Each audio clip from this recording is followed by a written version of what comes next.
Jíjí mo jí mo fojú kajé, ajé yálé mi. Jíjí mo jí mo fojú kọrọ̀, ọrọ̀ filé mi ṣebùgbé. Jíjí mo jí mo gbóhun re ṣe. Òní ni ọjọ́ tó bẹ̀rẹ̀ ajé torí gbogbo ọjọ́ ni ajé ṣùgbọ́n ọjọ́ kan ló bẹ̀rẹ̀ ajé. Gbogbo ojú tó ń wo fọ́nrán yìí pátápátá, bí a ti ń bọ ajé tá ń gbàdúrà nídìí ajé lónìí, ajé á wálé ẹ rí o. Kí là ń pè ní ajé? Ajé la fi ń kọ́lé, ajé la fi ń ṣe rere, ajé la fi ń gbóhun rere ṣe. Ajé ògúngúlùsọ onísọ̀ bòjì kó yálé rẹ o.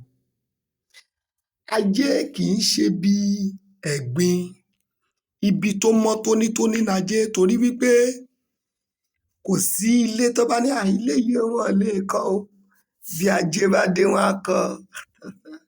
Kán ní ilẹ̀ kan wà wọ́n ti rí oògùn mọ́bẹ̀, kán ní wọn lè kọ́ o, bí ajé bá ti dé àtògùn àti gbogbo ohun tó ń bẹ lórí ilẹ̀ yẹn ló máa kọ́kọ́ wú dànù.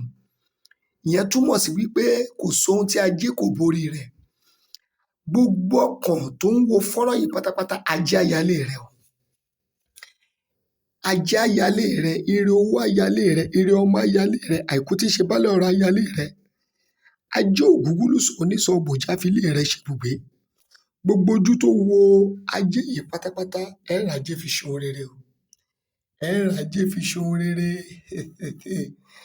Ajé á yálé rẹ, ajé yálé mi, ire owó yálé mi, ire ọmọ yálé mi, ire àìkú tí í ṣe baálé ọrọ̀ yálé mi. Ẹgbẹ́ mo ti sọ fún yín wípé bá ti máa ń gbàdúrà nídìí ajé, òun leléyìí.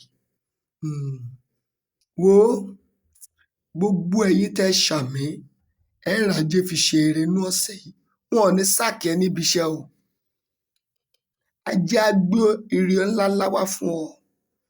Gbogbo ẹnikẹ́ni tó bá ti ń ṣàdúrà nídìí ajé kì í ṣọ̀lẹ o. Kì í ṣe pé torí pé wọ́n ti wá ń ṣàdúrà fún ẹ nídìí ajé kó wá lọ jókòó tẹ̀tẹ̀rẹ̀tẹ̀ náà. Ìgbà yẹn gẹ́gẹ́ ló wà rìn bọ́ta tó ń ṣiṣẹ́ torí wípé ajé gan máa ń bá ẹni tó ń ṣiṣẹ́ rìn ni. Ajé á yálé ẹ, ire owó á yálé ẹ, ire àìkú tí í ṣe baálé ọrọ̀ á yálé rẹ. Èmi bàbá àṣírí ìràwọ̀ mo súre fún ọ nídìí ajé, ajé á filé rẹ ṣebùgbé. Nọ́mbà mi ò máa yípo padà, WhatsApp nọ́mbà mi 08054353629. Ẹ WhatsApp ẹ, bàbá